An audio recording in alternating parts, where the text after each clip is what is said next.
नमस्कार, मैं हूं प्रसून। भारत में हिंदुओं की आबादी सबसे अधिक है, लेकिन जो अब आंकड़े सामने आ रहे हैं तो इसमें हिंदुओं की संख्या तेजी से कम होती जा रही है। आजादी के बाद अब तक हिंदुओं की आबादी में 7.82% की कमी देखने को मिली है। हाल में ही प्रधानमंत्री के आर्थिक सलाहकार परिषद के सर्वे ने यह जानकारी जुटाई है। इसमें यह भी पता लगा है कि भारत में 1950 से 2015 के बीच अल्पसंख्यकों जैसे मुस्लिम, ईसाई, सिख और बौद्धों की आबादी बढ़ी है। बात करें हिंदू आबादी की तो 1950 से 2015 तक 65 वर्षों के अंतराल में बहुसंख्यक हिंदुओं की आबादी में बड़ी गिरावट दर्ज की गई है। हिंदुओं की आबादी 84.68% से घटकर 78.06% हो गई है। हिंदुओं की हिस्सेदारी में 8% की मोटे मोटे तौर पर गिरावट देखी जा रही है। रिपोर्ट में खुलासा हुआ है कि म्यांमार के बाद भारत में ही सबसे ज्यादा हिंदू आबादी कम हुई है। म्यांमार में भी हिंदुओं की आबादी 10% से ज्यादा घटी है। यह डाटा 167 देशों में किए गए सर्वे में आया है।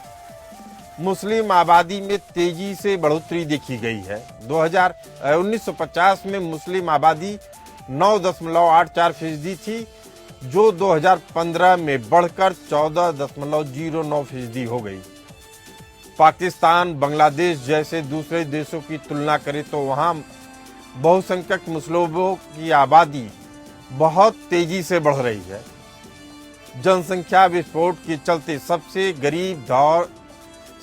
गरीब धर्म के तौर पर भी इस्लाम ही उभरा है, जबकि सिख, ईसाई आबादी में मामूली बढ़ोतरी हुई है। 6 दशकों में ईसाइयों की तादाद में 2.4 से बढ़कर 2.36 हो गई है। सिख आबादी की हिस्सेदारी 1.24 से बढ़कर 1.85 हो गई है। वहीं जैन और पारसियों की भी आबादी घटी है, जबकि बौद्धों की संख्या काफी बढ़ी है। भारत में जैन समुदाय की हिस्सेदारी 65 साल में 0.45% से घटकर 0.36% हो गई है। वहीं पारसी आबादी 0.03 से घटकर 0.004 हो गई, जबकि बौद्ध आबादी 0.05 से बढ़कर 0.81% हो गई है। प्रधानमंत्री की आर्थिक सलाहकार समिति ने अपनी रिपोर्ट में कुल 167 देशों का अध्ययन किया। रिपोर्ट से साफ है कि भारत में आजादी के बाद से अब तक हिंदुओं की जनसंख्या में करीब 8% की मोटे मोटे तौर पे कमी देखी जा रही है। इसी दौरान देश में मुस्लिम, ईसाई और बौद्धों की आबादी में भारी बढ़ोतरी देखने को मिली है। असल में विवाद आजादी के बाद भी मुस्लिमों का भारतीय समाज में घुल मिल नहीं पाना एक बड़ी समस्या पैदा करती है। वो समस्या आज भी समाधान के लिए इस्लामी जगत की ओर देखती है। इसीलिए आरएसएस के एक विख्यात विचारक बलराज मधोक ने 70 के दशक में प्रकाशित अपने लेख में अल्पसंख्यकों की समस्याएं और उनके समाधान में संविधान के समस्या मूलक पहलुओं पे कहा था कि भारतीय संविधान के अनुच्छेद 21, 30, 370 अल्पसंख्यकों के पक्ष में है और यह भेदभाव करता है। इन्हें भारत के संविधान से निकाल देना चाहिए। संविधान में ऐसे प्रावधान किए जाने चाहिए कि भारत के नागरिकों में धर्म और पूजा पद्धति के आधार पर कोई भेदभाव न हो। वहीं पीएम मोदी ने एक बार 50 साल पहले की जनसंघ और बीजेपी के विचारक पंडित दीनदयाल उपाध्याय के विचारों का उल्लेख किया, जिसमें उपाध्याय जी ने कहा था कि मुसलमानों को न तो पुरस्कृत करिए न उनको तिरस्कृत करिए, बल्कि उन्हें परिष्कृत करिए। उन्हें न तो ओट की मंडी का माल बनाओ न घृणा की वस्तु बनाओ, उन्हें अपना समझो। इसी मुद्दे पर चर्चा करने के लिए हमारे साथ मौजूद हैं डॉक्टर विजय खेरा, प्रवक्ता बीजेपी, सीएम पपने, राजनीतिक विश्लेषक, हरि मोहन कौशिक जी, जनसांख्यिकी। पहला सवाल तो हरि मोहन कौशिक जी से ही है। डेमोग्राफर के तौर पे समझना चाहता हूं, ये जो डाटा आ रहा है इसके क्या मायने लगाए जाए? सर देखिए, एक्चुअली जितना भी इस टाइम पर सिनारियो दुनिया भर में चल रहा है जी, उसमें कहीं ना कहीं हम इंडिया का अगर पॉपुलेशन की बात कर रहे हैं तो यहाँ आप इस गेम को डबल पार्ट्स में समझें। पहला पार्ट क्या है? पहला पार्ट ये है कि ये प्रूव करने की कोशिश की जा रही है कि हिंदू राष्ट्र बनाने की कोशिश हो रही है। लेकिन अगर ग्राउंड रियलिटी पे देखा जाए तो अभी जो प्राइम मिनिस्टर की जो इकोनॉमिक एडवाइजरी कमेटी है, काउंसिल है, इन माय ओपिनियन, जो अगर ये रिपोर्ट आई है तो वहां से आपको पता लगेगा कि 1950 से अब तक 45% के आसपास रेट से मुस्लिम्स की जो आबादी है वो बढ़ी है। मतलब रेट इन द सेंस 45% बढ़ने का मतलब ये कि जो पॉपुलेशन 14% थी, अभी आपके डाटा के अकॉर्डिंग देखा जाए तो वो सीधे सीधे जो है पहले 9% के आसपास थी, जो 14% के आसपास हो चुकी।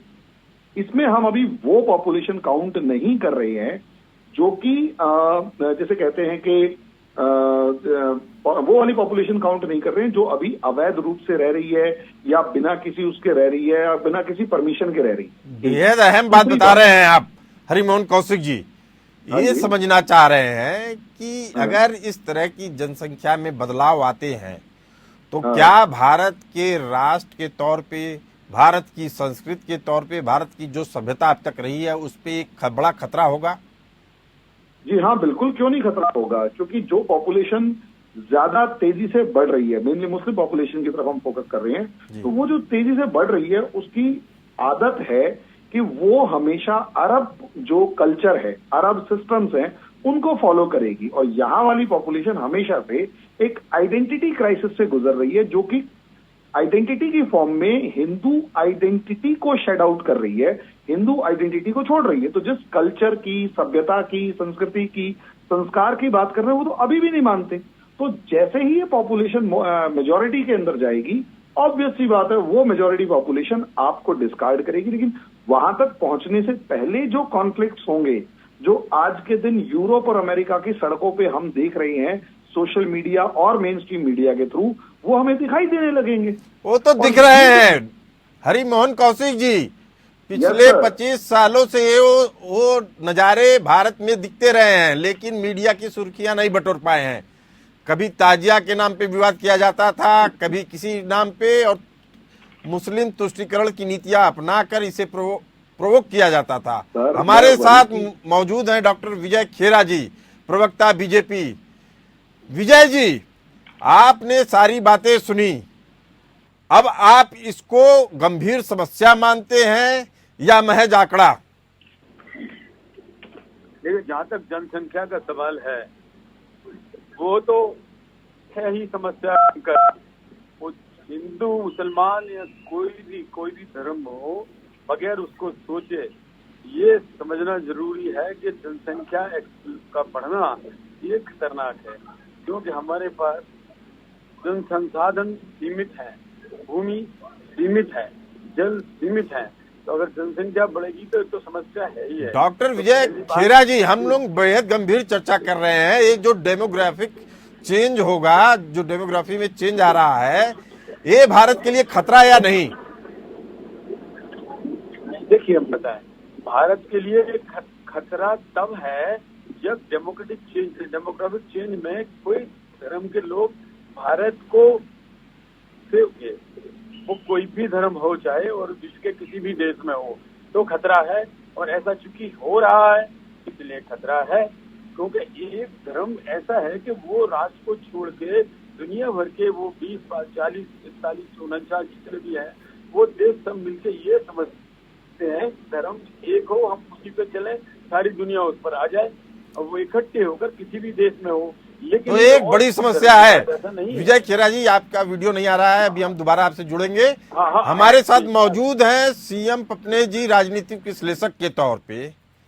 आखिर क्या कारण है कि किसी भी और धर्म के लोगों के घटने या बढ़ने से कोई फर्क नहीं पड़ता है, लेकिन जब मुस्लिम जनसंख्या बढ़ती है तो तमाम चिंताएं अपने आप उभरती हैं, और वो चिंताएं नाहक ही नहीं हैं। पूरी दुनिया में जो नज़ारे दिख रहे हैं उसका असर तो भारत पे भी पड़ता है। दूसरा, जो परिस्थितियां हैं उसके हिसाब से लगता है कि जो मुस्लिम समुदाय की टीचिंग होनी चाहिए थी, जो उनकी शिक्षा दीक्षा होनी चाहिए थी, जो बदलाव आने चाहिए थे, वो बदलाव नहीं आए। इसीलिए मुस्लिम समाज आज भी अपने आप को अरब से जोड़ लेता है, पाकिस्तान से जोड़ लेता है, लेकिन जिस जमीन पे रहता है उसका एक बड़ा वर्ग उससे नहीं जोड़ना चाहता उसकी समस्याओं से। तो आप इसे भारतीय राजनीति में कितना बड़ा बदलाव के रूप में देखते हैं? बिल्कुल बिल्कुल प्रसून जी, जिस तरीके से भी आपने सवाल किया है, मैं समझता हूँ कि न सिर्फ भारत के परिप्रेक्ष्य में बल्कि पूरे अपना वैश्विक फलक पर ये बात आपकी काफी सटीक अक्सर अपना बैठती है। जैसा जिस तरीके से भी आपने शिक्षा व्यवस्था की आपने एक अपना जिक्र यहाँ पर किया है, बिल्कुल आपने बिल्कुल सही नजरिया यहाँ पर फरमाया है। एक्चुअली है क्या कि जिस तरीके का हमें अवलोकन करते हैं, अगर धरातल पर जाके न सिर्फ हिंदुस्तान बल्कि हिंदुस्तान से बाहर भी एक्टिव आती है, तो यहाँ पर देखा यह जाता है कि अपना मुस्लिम समुदाय का बहुत अधिक प्रतिशत वो ऐसा है कि जो शिक्षा से वंचित रहा है, एक्चुअली बात यह है। और अगर हम इनकी जो कार्य प्रणाली है, कार्य विधाएं हैं, एक्चुअली बात है, उस पर अगर हम जाते हैं तो वो शिक्षा की ओर से जाके अदर चीजों पे आपका, जैसे अगर आप हिंदुस्तान की अगर बात करते हैं तो आज हमारे छोटे छोटे जो अपना मैकेनिक है, छोटी छोटी हमारी जो चीजें होती है, उन पर सारे जितने कारीगर है, एक्चुअली बात की है, वो सारे अपने टेक्नीशियन जो है सारे मुस्लिम है, एक्चुअली बात की है। लेकिन अपना जो है बाकी जो अपना अन्य विधाएं हैं, चाहे वो बौद्धिक स्तर पर अगर हम उससे किसी को लेते हैं, तो वहां पर जो अन्य अपने जो अपना समाजों के अपने लोग हैं, जो वर्गों के लोग हैं, की बात की है, वो अधिकतर अपना जो है उस पर रहते हैं, की बात की है। तो यहाँ पर विडंबना यही है, एक्चुअली बात की है कि जिस तरीके से अपना एक शिक्षा दीक्षा का एक प्रचार प्रसार अपना मुस्लिम समुदाय के अंदर होना चाहिए था, जिस तरीके उनके संस्कार बदलने चाहिए थे, आज के मॉडल अपना समाज के हिसाब से एक्चुअली बात की है, वो नहीं बदल पाए। इसके लिए किसको जिम्मेदार आप ठहराते हैं? देखिए, जहां तक सवाल है आपने जिम्मेदारी का, आपने जहां तक आपने सवाल किया है, ये नीति नियोजन व्यक्ति मैं समझता हूँ कि अगर भारत के परिप्रेक्ष्य में अगर हम बात करते हैं, क्योंकि यहाँ पर एक संवैधानिक तौर तरीकों की यहाँ पर बात की जाती है, तो यहाँ पर लेकिन आपने यहाँ पर एक संस्कार और संस्कृति की आपने जिक्र कर रहे हैं, बात यह है। तो संस्कार और संस्कृति का अगर हम यहाँ पर जिक्र करते हैं तो आप ये देखिए कि हर हमेशा देखा यही गया है कि बड़ी मछली जो है छोटी मछली को निगल जाती है। अगर जिस तरीके की यहाँ पर चर्चा हो रही है, खैरात साहब की अपना चर्चा कर रहे थे, कौशिक साहब की मैं चर्चा सुन रहा था, बात की है एक्चुअली है क्या कि अगर किसी समाज की अगर वाकई अगर जनसंख्या बढ़ेगी और जिस तरीके से अगर आप बढ़ेंगे, तो निश्चय ही वो अपना जो छोटी संस्कृतियां होंगे, जो छोटे समाज होंगे, उनको निकलने की कोशिश करेगी, अच्छी बात है। तो यहाँ पर एक संवैधानिक तौर पे तरीके से भारत के परिप्रेक्ष्य से बात कर रहा हूँ कि नीति नियोजन ही मुख्य एक अपना वो रहेगा। बड़ा विषय आप बता रहे हैं, बड़ा विषय बता रहे हैं हरिमोहन कौशिक जी, अगर आप इस तरह की डेमोग्राफी में जो चेंजेज आ रहे हैं, आपका आकलन क्या है कि अगर ये जो डेमोग्राफी में चेंज आ रहा है, भारत की सभ्यता संस्कृति पे असर, अगर इनकी शिक्षा दीक्षा हो जाती है उसके बाद भी असर पड़ेगा या नहीं पड़ेगा? सर देखिए, मेरे को ये अभी तक समझ में नहीं आया, जो भी ये अभी हमारे महोदय बोल रहे थे कि इनकी शिक्षा दीक्षा नहीं हुई है, तो पहली बात तो ये है, हु इज रिस्पॉन्सिबल? क्या भारत सरकार ने ऐसी कोई पॉलिसी बनाई कि हमारे किसी सरकारी स्कूल के अंदर कोई भी सरकारी स्कूल में कोई मुस्लिम बच्चा नहीं पढ़ेगा? असलियत में पिछली सरकारों ने हमेशा से एक समस्या क्या क्रिएट रखी है, यूं कहें कि एक सिचुएशन ऐसी क्रिएट रखी, जैसे आप इस तरीके से देखें कि सेपरेट मदरसा एस्टैब्लिश किए रखना, सेपरेट एजुकेशन को एस्टैब्लिश किए रखना, और कभी भी मुस्लिम को एक तो main stream education, modern education से ना जुड़ने देना। मोहन जी, मेरा सवाल इसी पे है, जो आप बात बता रहे हो सबको मालूम है, लेकिन इसका निष्कर्ष क्या निकाला जा सकता है? क्या चाइना जैसी पॉलिसी लगाई जा सकती है भारत में भी? देखिए, अगर आप इस चीज के लिए तैयार हैं कि आगे आने वाले टाइम में इंडिया के लिए एक बड़ा सिविल वॉर लाइक सिचुएशन हो सकती है, तो आप उसको करने के तरफ देख सकते हैं। लेकिन मुझे ऐसा लगता है कि एक सिस्टमैटिक मैनर के अंदर अगर आप बेहद अहम बात कर रहे हैं हरिमोहन जी। Yes, देखिए, डॉक्टर विजय खेरा जी, साफ तौर पे ये बात सामने आ रही है कि अब सरकार को या तो चाइना की तर्ज पे कोई बड़ा कदम उठाना पड़ेगा, और वह कदम इसलिए उठाना पड़ेगा कि अगर आप ऐसा कदम नहीं उठाएंगे तो सिविल वॉर की तरफ जा सकता है भारत। आप जो कह रहे हैं वो बात तो सही है, वो बात बिल्कुल सही है। उसके क्योंकि पीछे जो हमने अभी देखा है पिछले 60-65 साल में आजादी के बाद भी, उसके पहले की तो अभी जिक्र नहीं करते, तुरंत का भी अगर हम करें तो धर्म के आधार पर भेदभाव हुआ है बराबर। अभी शिक्षा की बात कर रहे थे, तो ऐसा क्यों हुआ था, ऐसा क्यों कानून बनाया गया था कि मदरसों में धर्म की शिक्षा की जा सकती है। एक तुष्टीकरण की नीति थी, साफ तौर पे उनको उनके कंधे का प्रयोग करके दूसरे पे निशाना साधना था, इसलिए मुस्लिम तुष्टीकरण की नीति अपनाई गई, तो एकदम साफ तौर पे दिख रहा है। लेकिन मेरा सवाल है राजनीतिक विश्लेषक सीएम पटने जी से। सीएम पटने जी बहुत ही संक्षेप में जानना चाहेंगे, इसके नतीजे क्या इतने भयावह हैं कि 5 साल में ही सरकार को बड़ा कदम उठाना पड़ेगा, या इसको 10 वर्ष 15 वर्ष में लेके चलें? प्रसून जी, जिस तरीके से आपने कदम उठाने की बात की है, दरअसल अगर आपने देखा भी है विगत अपना 10 वर्षों में जब से मोदी जी अपना सत्ता में आए हैं, वो ठीक है। अब तो हम अपना जब चुनाव होते हैं, सारी चीजें होती है, एक राजनीतिक तौर पर एक अपना देश के अंदर तो हम अपना मुस्लिम और हिंदू की बात कर लेते हैं, इसकी बात की है। लेकिन एक वैश्विक फलक पर जहाँ पर एक बड़ा संदेश जा सकता है, वहां पर मोदी जी को हमने कभी भी अपना मुस्लिम और हिंदू करते हुए नहीं देखा, इसकी बात की है। तो ये तो राष्ट्र के एकीकरण की बात हो रही है पटने जी, राष्ट्र के एकीकरण की बात हो रही है। और अगर आप सिविल वॉर को बचाना चाहते हैं तो मेरा आपसे भी सवाल है, चाइना की नीतियां भारत में कितनी प्रासंगिक रहेंगी? चाइना की नीति बिल्कुल प्रासंगिक नहीं रह सकती है, क्योंकि चाइना का एक तो आप ये लगाइए कि जिस तरीके से वहां पर एक नीति नियोजन किया गया है। क्योंकि हम भी जब हमने चाइना के दौरे पे हम लोग जाते थे, एक अपना पत्रकार होने के नाते बात की है, तो हमने देखा वहां पर एक्चुअली वहां की स्थिति क्या है। जब वहां पर युवाओं ने इतना बड़ा आंदोलन किया था और उनको किस तरीके कुचला गया, ये आपके सामने एक्चुअली बात की है। नहीं, कुचलने की जो नीति है इसलिए बात क्या, इससे अपना जो है कोई देश नहीं चल सकता है। ठीक है, आप कुछ वर्षों तक चला लेंगे, अपना चाइना चल रहा है। सवाल ये है, मुख्य सवाल ये है पटने जी कि चाइना की सरकार ने यह कदम उठाया क्यों? एक बहुत बड़ा कारण है, बौद्ध भी थे वहां, तमाम और भी धर्म के लोग थे। देखिए, जहां तक सवाल है ये स्टेप उठाए तो ऐसी बात है। होता क्या है कि देखिए, अगर जो कुछ लोगों का जो गठबंधन है, जिस तरह से अपने कम्युनिस्ट आपका एक अपना कंट्री है, उनकी सोच आपको पता है कि सोच क्या है, ऐसी बात है। तो यहाँ पर सोच पर जो हमारी शिक्षा व्यवस्था है, जो नीति नियोजन है, ये हर चीज अपनी सोच पे जाती है। किसी देश का विकास हो या किसी देश को किस तरीके से अपना उसके आधार को अपने संरक्षण करती है, क्या करती है, ये एक सोच पर डिपेंड करती है। सोच एक, अगर इसी तरीके की आबादी बढ़ती रही तो हरिमोहन कौशिक जी, बेहद अहम सवाल पूछ रहा हूं, क्या राजनीतिक दलों में मुस्लिम तुष्टीकरण की नीतियां बढ़ेंगी? सर, डेमोक्रेसी के अंदर वोट परसेंटेज मैटर करता है। जिसकी जितनी संख्या भारी, उसकी उतनी हिस्सेदारी टाइप के अगर अभी नारे लग रहे हैं, तो जैसे जैसे परसेंटेज बढ़ती जाएगी और जितनी ज्यादा सीटों पे इनका इम्पैक्ट होगा, उतना ज्यादा चाहे बीजेपी भी क्यों ना हुई, वो भी सरेंडर करते हुए नजर आएंगे। वोट परसेंटेज के ऊपर तो मैटर करता है सर, सब चीजें। विजय खेरा जी, आपके पास क्या नीति नियोजन है? बाहर से गल्फ कंट्रीज से फंडिंग होती है और केवल मंदिर मस्जिद बनाने के लिए नहीं, इस्लामिक टेररिस्टों को भी प्रमोट किया जाता है। उस फंडिंग को कैसे रोकेंगे? दूसरा, कट्टरवाद को कैसे रोकेंगे? तीसरा, जो आतंकवादी गतिविधियों के लिए संरक्षण मिल रहा है भारत के समाज में, उसमें तमाम राजनीतिक दल के नेता शामिल हैं, तमाम कारोबारी शामिल हैं, उन पे लगाम कैसे लगाएंगे? पहली बार आपने देखा है कि फंडिंग करने वाले लोगों को पकड़ा गया है। पहले तो ये पता ही नहीं लगता था, सामने नहीं आता था।